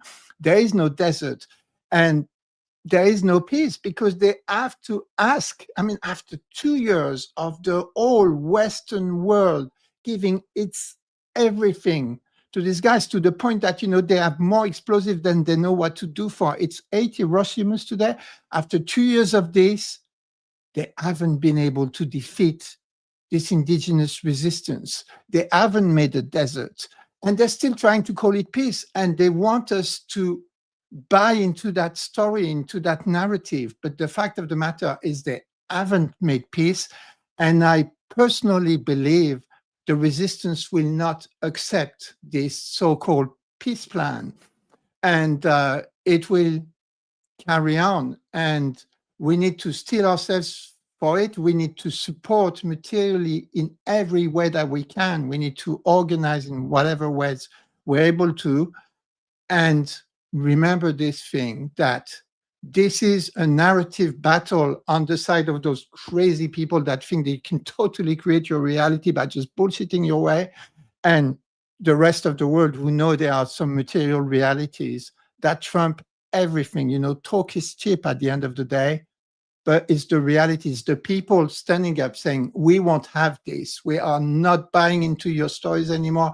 And we are not acceding to being subjugated to you. We are we've had it with this narrative that there are some people that are more human than others, and some people who deserve dignity and equal rights and worth, and some people who just deserve to be exterminated, shut up, and be told what to do and treated like children, transitional to what until Palestinian people become fully adults? What is this bullshit about?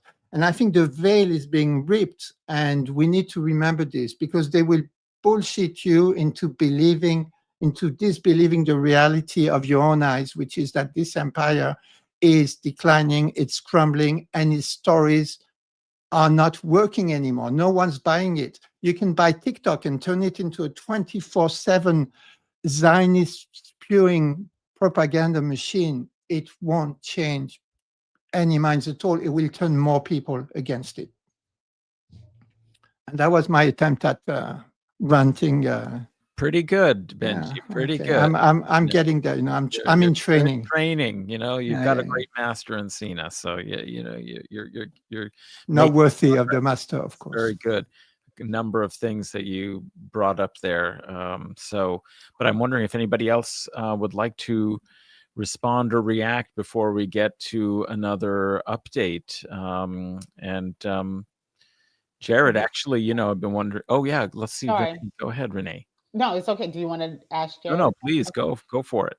I just wanted to say, pointing out again to the news, how quickly the headlines became Hamas to consider, Hamas likely to turn in. Meanwhile, the inside person is like, Hamas doesn't think they're going to accept this peace plan.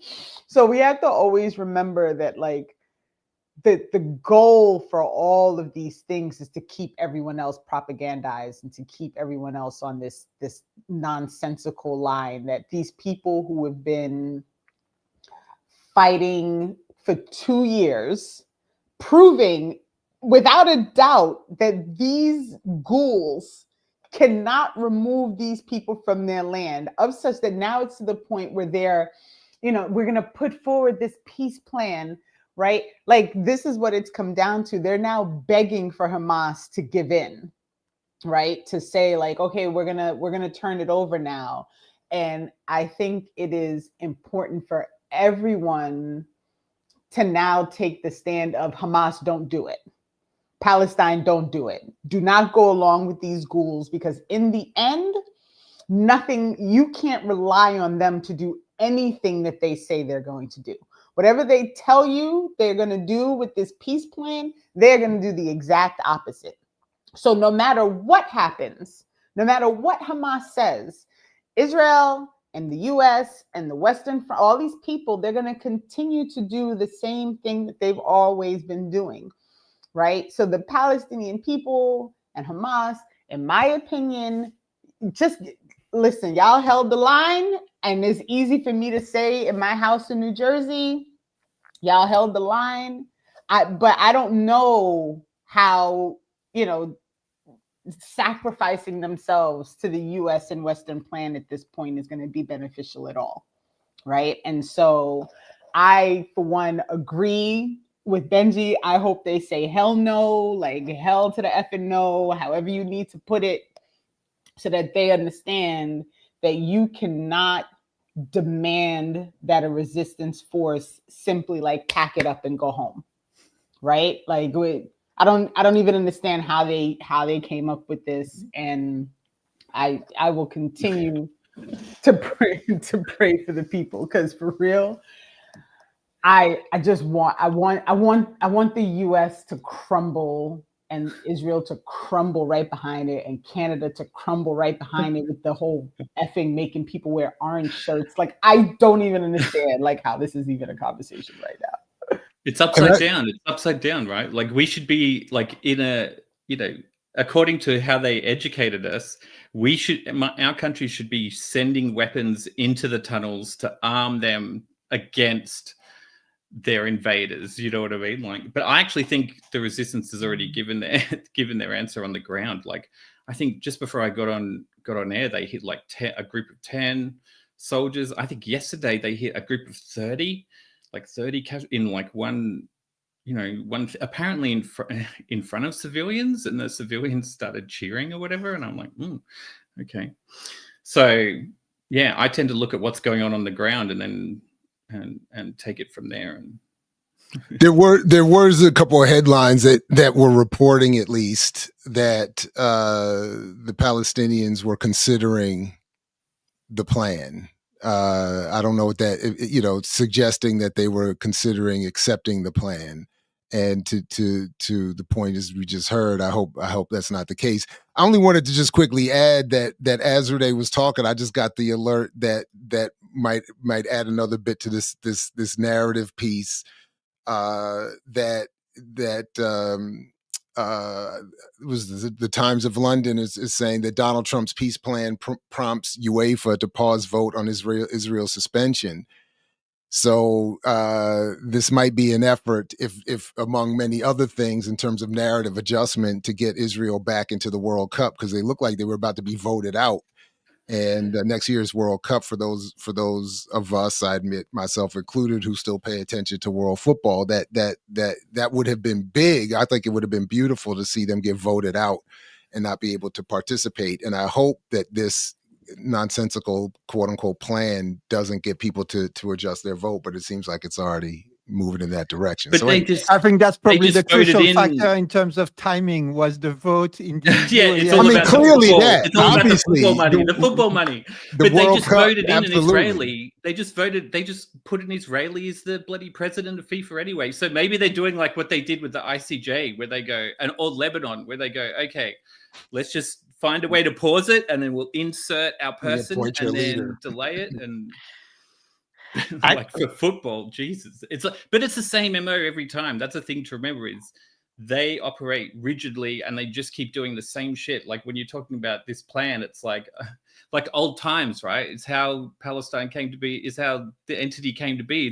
They want to go back to the good old days, man, when they could just have slaves and do it and just do whatever they want and just be outwardly racist. And when you look at it, that's what Trump is psychologically has allowed.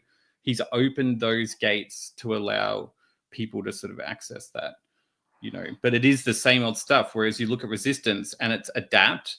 When you track them both over time, the resistance like adapts and outsmarts them, adapts and outsmarts them. And every time they outsmart them, the empire just has to resort to breaking more, like, I don't know, there's got to be a crime worse than genocide, I guess, but whatever it is, I guess we'll find out, right? Because that's where they get pushed to, because they can't outsmart them. So sorry, that was a bit of a rant.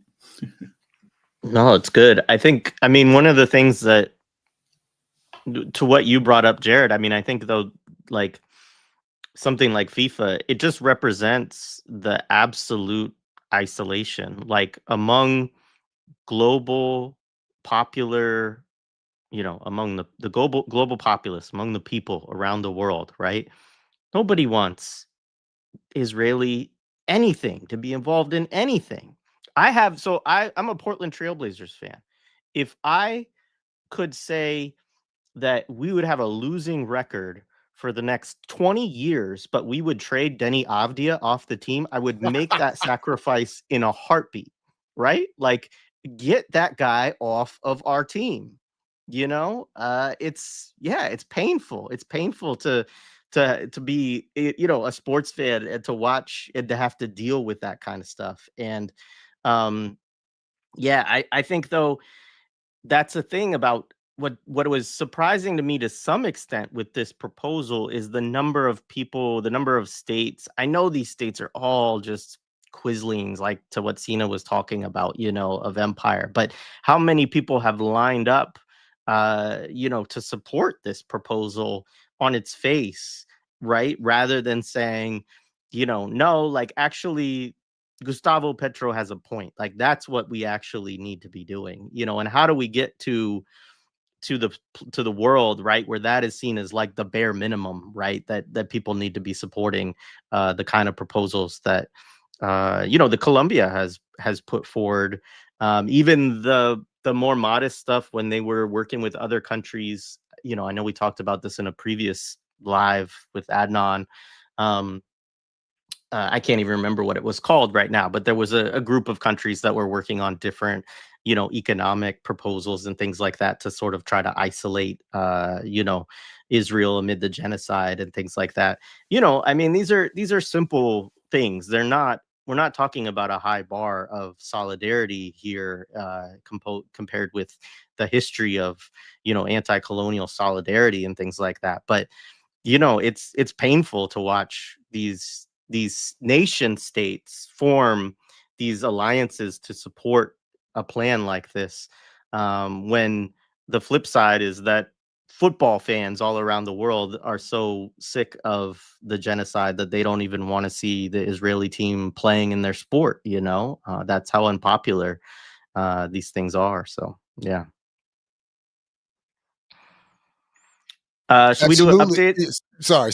Yeah, no, go ahead. No, go ahead. Go ahead. You can say I what was you just want going to to say. add, I mean, to that point also, I mean, that's why they have to keep putting all these bans on flags and shirts and stuff at the stadiums, because if they don't do that, as soon as people gather anywhere publicly, anywhere in the world, the Palestinian flags go up, the condemnations of Zionism go up, and they start to lose the obvious narrative struggle. So yeah, but yeah, sorry, go ahead, please.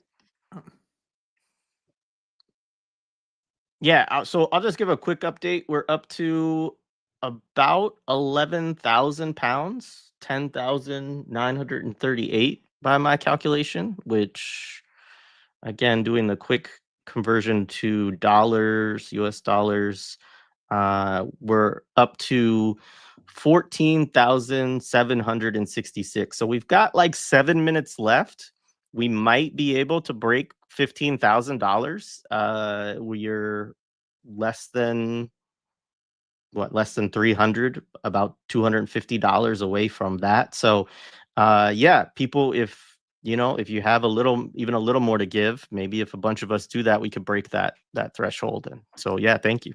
If I can say one last thing, I think we have to remember there is this video of Sinwar where he says, he lays out the strategy. He says it will force the world, the entity and the world to choose. And I think we're at one of those moments, because I think the resistance will refuse it. They will just use it as legitimation for a more direct assault on Gaza City, where they will get more of their people smoked. And please follow John Elmer. If you get depressed, this is the best antidepressant around. And then what it goes is it shows that it's impossible to go for harm reduction. You had Pedro Sanchez, the Spanish prime minister, actually supporting the plan. And in a couple of days, he's going to look like a fucking idiot.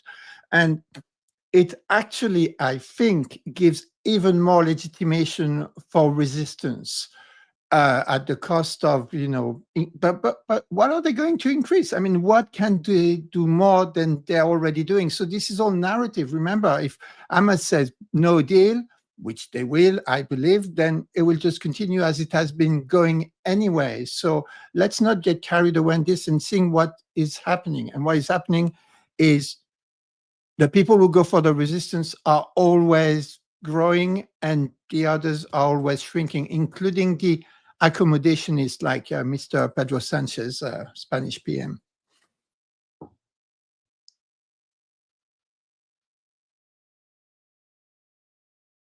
Well, okay, go ahead, Sina. But it has to be a shorter rant. And you have to unmute yourself because you're a producer and you somehow have low volume or mute yourself. Sir, I knew it was muted. Am I louder now? I can be louder. Is that better? People were saying I was quiet. So I think we have to. We're at a really this new moment we're in where we're headed towards multiple confrontations. There is a kind of. I worry that we're heading to a crescendo. To think that what we've been watching isn't the crescendo is frightening. But it seems that the imperialists need this W. Like they've collected so many L's. They have so many historic and material L's that are just that they're unable to recover from economically, politically, whatever. And this W is all they have, that they're putting all their eggs into this incredibly insane, violent project called Zionism. And Zionism exists because the world allows it to exist. The funds legitimates it and participates it. You don't have to participate in the World Cup if the Zionists do. You can just withdraw. Unfortunately, that's not fun because you want to participate in fun things. But I feel like in the West, we have this tool of starving and besieging them with our consumerism. And so that would be one way that I would suggest that we could do this. Like, we do not have to give our money to these people. And sometimes we do, okay, fine. Like we do in some registers, but we don't have to give as much as we do to them. And instead we can find creative ways to avoid them and hurt them. And this entity needs the whole world to work for it. It needs peace. It needs safety. It can't have its trade. It is completely dependent upon the planet in so many different ways for its existence. And so now that they're feeling now that they who have enjoyed besieging their enemies, sieging their enemies, now they've become the besieged, and bleeding them and exhausting them is the game. And that's terrible for the people of Gaza because they're taking out their rage on the people, on the civilians, because it's part of their wider goal of ethnic cleansing. So they said, okay, why not? Like two birds with one stone.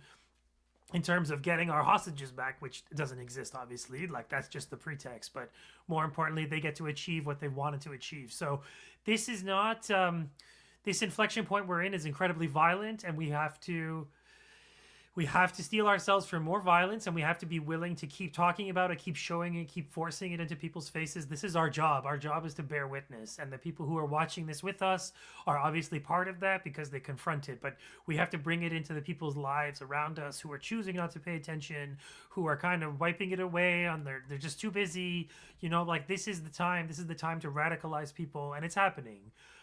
It's totally happening. So that's my recommendation. I do have one tiny request. Is I've been helping out a kid named Mohammed in Gaza. I know this is not a personal fundraiser. I know. He has a friend. I'm gonna put him in. He's his very good friend, and we're both very worried about him. I've become his friend too. His name is Mahmoud. I want to put the ad in. I'm gonna put the link. I know I know this is a group episode. I'm sorry, but I can't help it. This poor kid is trying to get out of North Gaza, and this is all we have. So I'm just going to use this opportunity to say that. And I thank you all for sticking around. Thank you, Jay and Adnan, for organizing this. Adnan has been leading this, and Jay has been doing the logistics. So thank you guys both.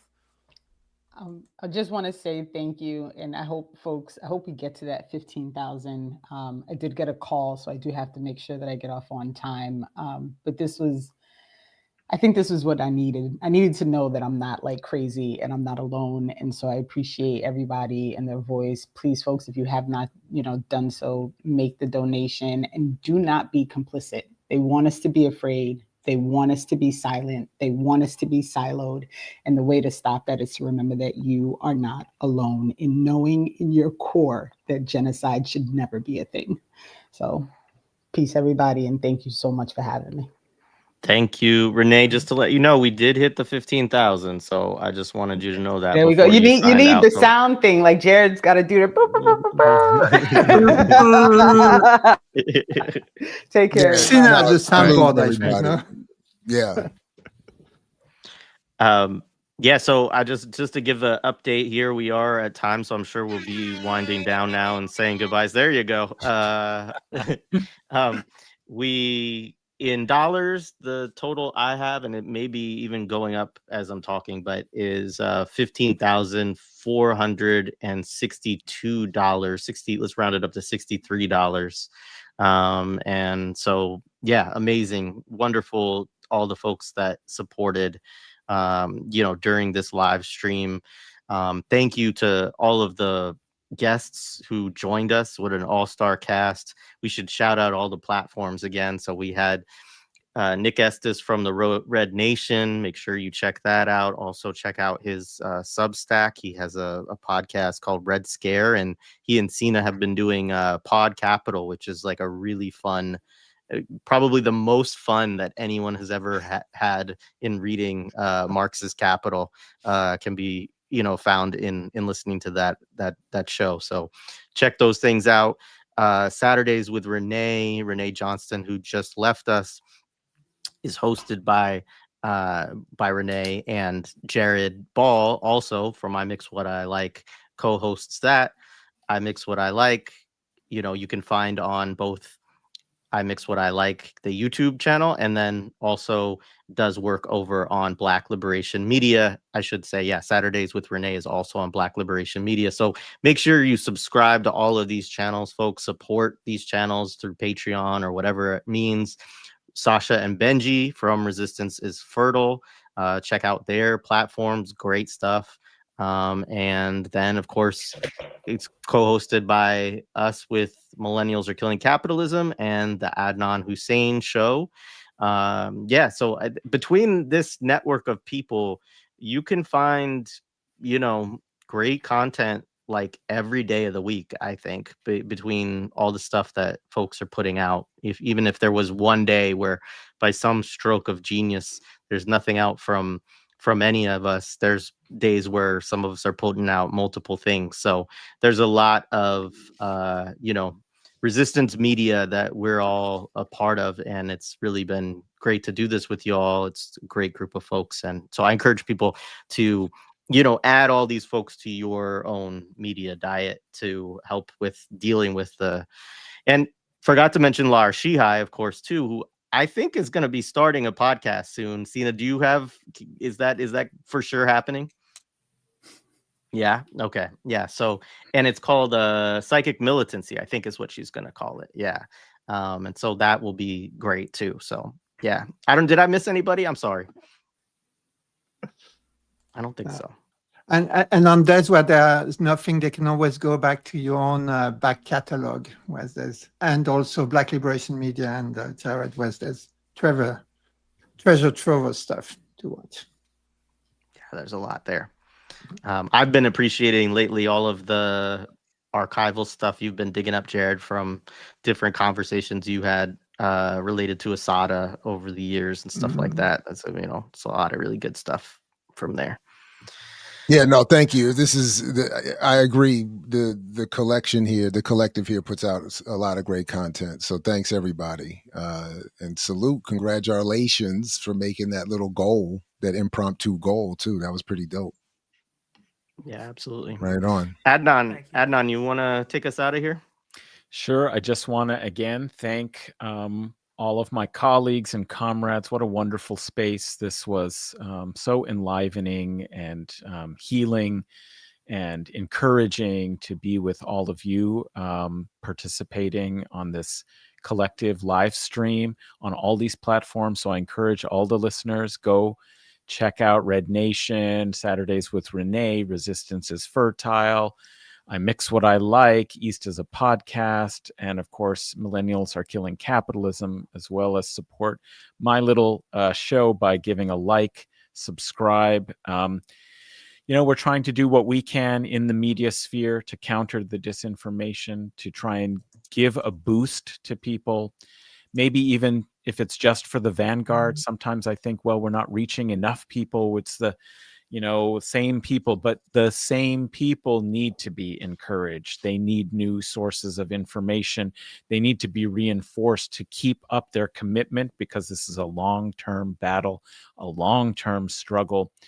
And even if you are an activist and you know a lot of what we're talking about, doesn't it help you feel less alone to be together in this space? I certainly really have benefited from that. And I'm just so grateful to all the colleagues and comrades who have come onto the stream today to try and educate, and also to do something very specific, which is help support the Samir Project. We talked about it at the top. There are many individual appeals. Go to, support all of those that you can. Lifeline for Gaza helps you find the ones that are neglected and haven't been supported. Support those ones, but also support collective mutual aid, because the only solution to this is going to be the social solidarity of the Palestinian people in resistance, and with and for the Palestinian people. So please do. The stream is essentially ending. We met our, goal that we came upon, but you can still give right now. And for people who are watching this afterwards, be a part of this, even if it didn't happen during 11 a.m. to 1 p.m. Eastern time, anywhere you are in the world at any time going forward, you can do something to make a difference. So please do support it. And so just thank you, all of you who came into this space, who've been in Thank the you. chat. It's been great. We've tried to highlight a lot of your comments and engage with you. That's what it's about, building this community. So again, thank you so much. Take care, everyone. Peace with justice and solidarity. Thank you all. Free Thank you. Palestine. Free Thank you. Palestine, definitely. Free Palestine. Bismillah ar-Rahman ar-Rahim.